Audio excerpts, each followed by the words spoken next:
lembaga pemasyarakatan dan rumah sakit jiwa dikategorikan sebagai institusi total, sebab pada kedua lembaga tersebut terjadi proses resosialisasi yang secara radikal mengubah perilaku seseorang melalui pengisolasian dari masyarakat serta kegiatan-kegiatan yang terstandarisasi oleh aturan-aturan yang jelas dari pihak-pihak yang berkepentingan.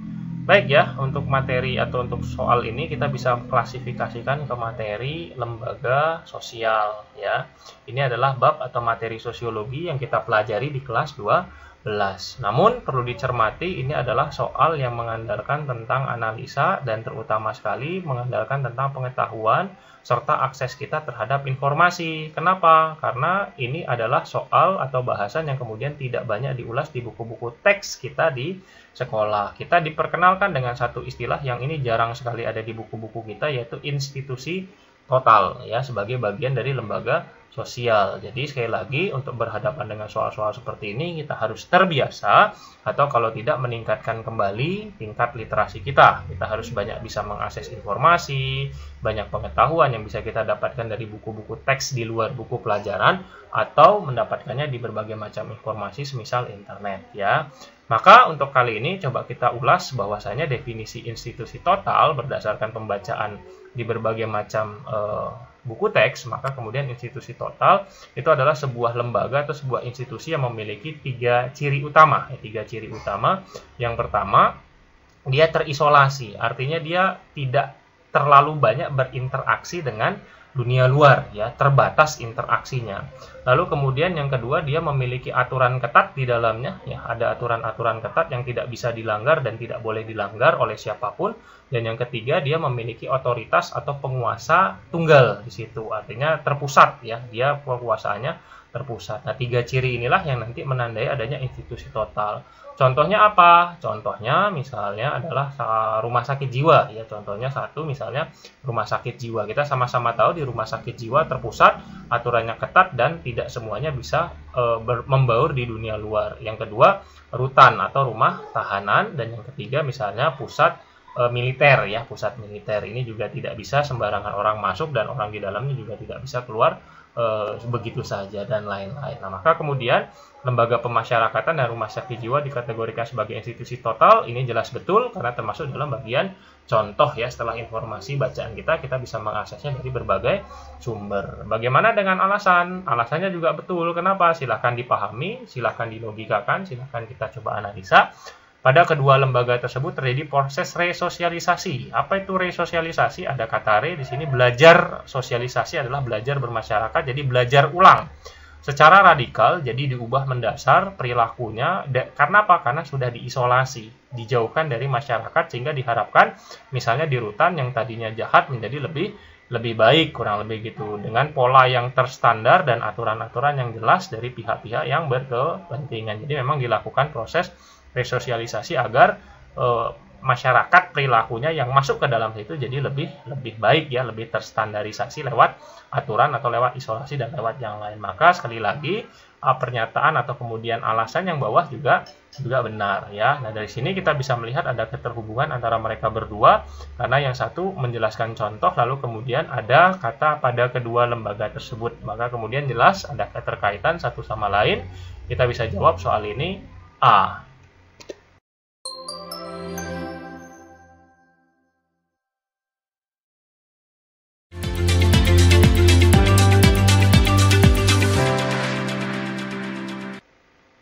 Pembedaan sosial atau diferensiasi sosial merupakan perwujudan pembagian sosial masyarakat ke dalam golongan-golongan atau kelompok-kelompok secara horizontal, sehingga tidak menimbulkan tingkatan-tingkatan secara hierarkis.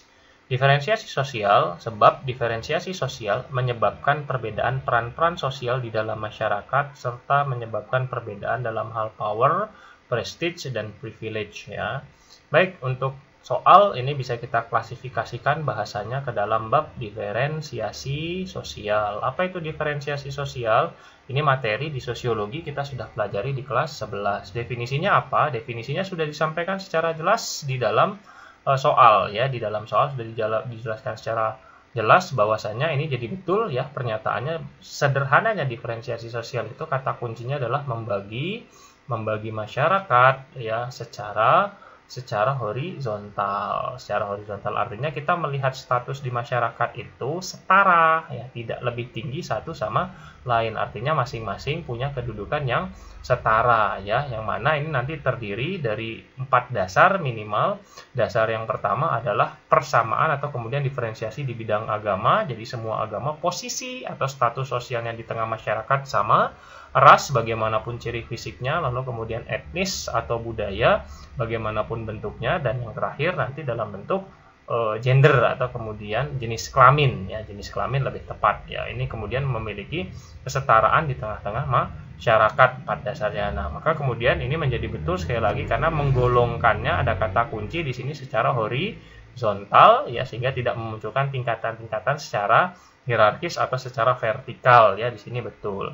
Nah, bagaimana dengan bawah? Sebab alasan yang di bawah ini salah, gitu kan? Kenapa salah? Karena diferensiasi sosial menyebabkan perbedaan, ya, perbedaan betul peran-peran sosial, tapi secara setara, bukan karena perbedaan dalam hal power, prestige, ini soal gengsi ataupun privilege, soal hak istimewa. Karena power, prestige, dan privilege ini muncul dalam stratifikasi, ditunjukkan berdasarkan status, dilihat secara vertikal. Kenapa? Karena power ada yang berkuasa, ada yang tidak. Privilege ada yang memiliki hak istimewa, ada yang tidak. Ini biasanya dilihat berdasarkan bisa ekonomi, bisa kekuasaan, ya, bisa kekuasaan, yang mana ekonomi dan kekuasaan ini adalah 2 dasar yang menjadi dasar dari stratifikasi. Maka secara konseptual dia tidak masuk ke dalam diferensiasi dan lebih masuk ke stratifikasi. Maka pendek cerita, pernyataan betul namun alasan salah, sehingga kita bisa jawab untuk soal ini jawabannya adalah C.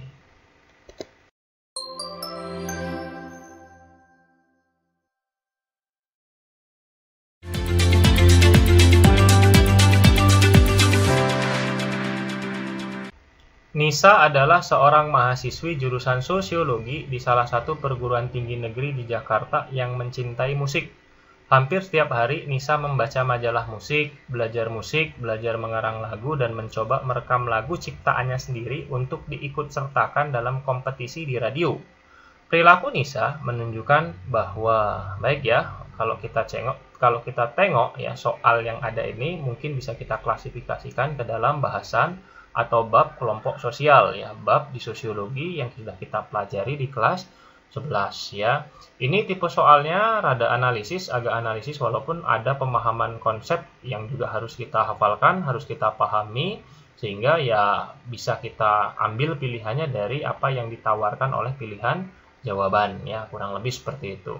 Nah, baik, dari sini kita bisa tengok karena bahasanya tentang kelompok sosial, ini sub bahasanya tentang bentuk-bentuk atau jenis-jenis kelompok sosial. Jika ditotal, ya, untuk sub bahasan bentuk ataupun jenis-jenis kelompok sosial, maka ini kalau ditotal bisa belasan, ya, ini bisa belasan, dan tidak mungkin kita ulas semuanya dalam kesempatan kali ini. Maka kuncinya kalau berhadapan dengan soal seperti ini, kita fokus saja ke beberapa istilah-istilah yang muncul di pilihan dan kita bahas di situ, ya. Dalam hal ini ada 4 pilihan, ada out group, ada in group, ada membership group, ada reference group, ya. Maka kita coba ulas, ya. Apa itu out group? Out group ini selalu bertentangan dengan in group, ya. Yang jika diterjemahkan, ini out group itu diterjemahkan menjadi kelompoknya, ya, kelompoknya atau kelompokmu, sedangkan in group itu adalah kelompokku. Yang membedakan apa? Bahwasanya seseorang yang bergabung dalam in group, maka dia memiliki rasa kepemilikan atau memiliki rasa sentimen terhadap out group. Ada rasa tidak suka terhadap out group dan pasti menganggap kelompoknya adalah kelompok terbaik, ya. Maka kemudian dari sini kita harus memilih karena kemungkinan kalau tidak 1, 3, 2, 4, ya. Kita tengok dulu di sini. Nisa itu membaca majalah dan segala macam, maka perilaku Nisa menunjukkan ada semacam kesukaan.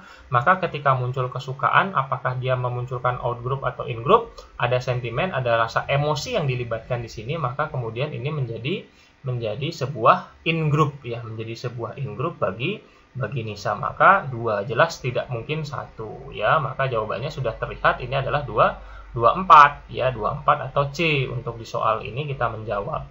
Bagaimana dengan 4? Di sisi yang lain kita juga akan mengenal ada namanya membership, ya, ada namanya membership group, ada namanya reference group, ya. Apa itu membership group? Ini adalah ketika sebuah kelompok diikuti baik secara fisik diikuti secara fisik oleh pelakunya. Artinya memang dia terdaftar dan ikut kegiatan secara langsung di situ. Sedangkan reference ini tidak diikuti namun dijadikan acuan, dijadikan acuan. Misal ada seseorang yang ingin jadi polisi namun kemudian dia gagal, lalu kemudian dia berperilaku sebagai dan bertindak seperti polisi, maka kepolisian dalam hal tersebut menjadi reference, menjadi referensi kelompok referensi bagi orang yang tadi mengikuti, maka dia jatuhnya ke reference group. Dari sini kita bisa tengok bahwasanya NISA tidak tergabung dalam sebuah kelompok lagu atau kelompok musik secara khusus, namun kemudian dia belajar sendiri dia mencoba mempelajarinya sendiri, lalu kemudian mengikutsertakannya di radio tanpa terlibat secara langsung di radio atau kemudian di kelompok-kelompok musik tertentu gitu. Maka kemudian kelompok pemusik itu karena dia tidak ikut secara langsung, tidak terlibat secara fisik, namun disukai, namun kemudian hanya diikuti, dijadikan acuan, maka kemudian jelas ini menjadi reference group bagi NISA. Sedangkan di sisi yang lain tadi kelompok mahasiswa sosiologinya karena jelas ada di dalamnya, melibatkan di dalamnya, menjadi in group bagi NISA Jadi jawaban kita sekali lagi untuk soal ini adalah 24 atau C kelompok mahasiswanya menjadi in group karena ada emosi atau sentimen yang terlibat di situ dan terlibat langsung, dan kelompok pemusik hanya dijadikan referensi atau reference, acuan, karena si NISA dalam soal dia tidak terlibat secara langsung dalam kelompok musik maka kemudian sekali lagi jawaban kita C, 2 dan 4.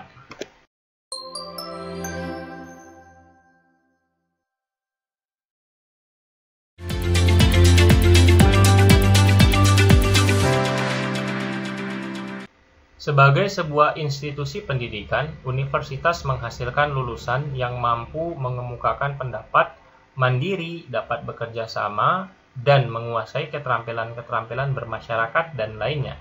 Hal ini searah dengan tujuan lembaga pendidikan yang tercakup dalam. Baik untuk soal ini bisa kita klasifikasikan masuk ke dalam bab atau bahasan lembaga sosial, bab di sosiologi yang kita pelajari kelas 12. Jika dicermati, ini soalnya lebih ke analisa, lebih banyak ke analisa, walaupun sedikit banyak nanti ada pemahaman konsep yang bisa kita ambil, Karena dia merupakan soal analisa, maka kita tidak bisa mendapatkan jawabannya secara tekstual di buku-buku teks, Nah, dalam hal ini kita fokus ke salah satu bagian atau salah satu bentuk dari lembaga sosial, yaitu lembaga pendidikan, Lembaga pendidikan ini secara teoritis jika kita pelajari, ini adalah lembaga yang kemudian memiliki fungsi. Fungsi lembaga selalu ada dua, ada fungsi manifest, fungsi yang seharusnya atau fungsi nyatanya, lalu kemudian ada fungsi laten. Fungsi manifestnya apa? Fungsi manifestnya adalah mengajarkan keterampilan untuk kemudian bisa menghadapi kehidupan keterampilan, baik nanti keterampilan jangka pendek ataupun jangka panjang, keterampilan hidup. Lalu kemudian latennya apa? Ini juga nanti akan mempertahankan struktur atau mempertahankan gengsi sosial Kenapa? Karena nanti pendidikan ada untuk kelas menengah atas, ada untuk kelas menengah bawah atau kelas menengah saja. Jadi itu fungsi laten, fungsi yang tersembunyi atau fungsi yang tidak diharapkan. Jadi kita bicara soal fungsi karena di sini adalah tujuan tujuan atau fungsi jalannya apa. Nah, lalu kemudian jika ini dikaitkan dengan konteks soal, maka kita harus memahaminya kita harus menganalisa dan juga harus memahami soal dengan baik, lalu kemudian mengkaitkannya dengan pilihan jawaban. Nah, dari sini kita bisa tengok menghasilkan lulusan yang mampu mengemukakan pendapat maka itu menjadi tujuan. Maka dia tercakup dalam apa? Jelas dalam nilai, karena nilai ini adalah sesuatu yang menjadi harapan oleh semua orang. Maka harapannya adalah ketika kita masuk dalam lembaga pendidikan, harapannya adalah kita menguasai keterampilan, jelas. Maka itu akan masuk dalam nilai. Dan termasuk juga dalam tujuan, karena di sini sudah ditulis tujuan. Jadi 1 dan 3 masuk Bagaimana dengan 2? Status pendidikan. Seperti apa statusnya? Di sini tidak jelas. Kalau kita baca status seperti apa, maka kemudian tidak kita masukkan. Jelas kalau 1, 3 sudah masuk, maka kemudian kita juga tidak perlu melihat 4 Melihat 4 pun juga tidak ada dalam konteks soal. Maka jawaban kita jelas 1 dan 3. 1 dan 3 adalah B karena memang ini soalnya lebih mengandalkan analisa dan pemahaman atau termasuk juga logika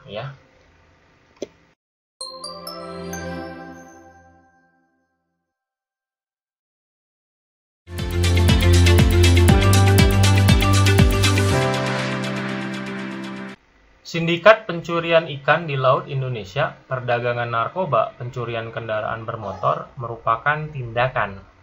Untuk soal, ini bisa kita klasifikasikan materinya ke materi atau bab perilaku menyimpang.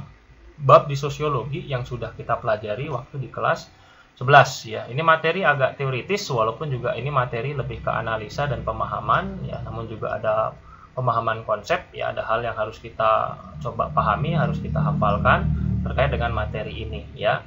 Kita tinggal mengklasifikasikan saja antara 1, 2, 3, 4 dia termasuk tindakan apa. Yang jelas ini adalah sebuah tindakan penyimpangan atau perilaku menyimpang. Apa itu perilaku menyimpang? Sebuah perilaku yang melanggar nilai dan norma yang berlaku di masyarakat. Yang mana ini terdiri dari dua bentuk atau dua jenis ya. Yang pertama adalah penyimpangan primer atau yang nanti disebut sebagai penyimpangan yang masih berupa kenakalan sehingga dia masih dimaklumi atau masih dimaafkan karena baru sekali saja dilakukan primer gitu kan. Nah, sedangkan ada juga yang kedua penyimpangan sekunder yang sudah dipahami sebagai sebuah tindakan kejahatan atau cenderung ini tidak dapat dimaafkan karena sudah berulang kali ya, tidak dapat dimaafkan atau sudah lebih dari satu kali. Nah, maka kemudian dalam konteks ini jika diberikan contoh maka ya jelas kalau tindakan pencurian ikan, apalagi narkoba dan kendaraan bermotor ini jelas adalah penyimpangan sekunder, penyimpangan yang tidak bisa dimaafkan dan merupakan sebuah kejahatan. Dan kejahatan otomatis adalah sebuah penyimpangan, maka kita tidak bisa menjawab dua karena kejahatan itu pasti adalah penyimpangan. Dan bukan penyimpangan, maksudnya seperti itu. Jadi kejahatan itu adalah sesuatu yang merupakan atau pasti merupakan penyimpangan, bukan yang bukan penyimpangan ya, seperti itu kurang lebih. Jadi satu jelas masuk penyimpangan yang juga merupakan kejahatan, jelas merupakan penyimpangan sekunder secara teoritis, dan juga pelanggaran yang melanggar hukum positif. Apa itu hukum positif? Hukum formal yang berlaku di tengah masyarakat. Maka jawaban kita jelas 1 dan 3. Betul, kalau nomor 4 penyimpangan sosial itu tidak selamanya menjadi kejahatan, misalnya adalah tadi kenakalan.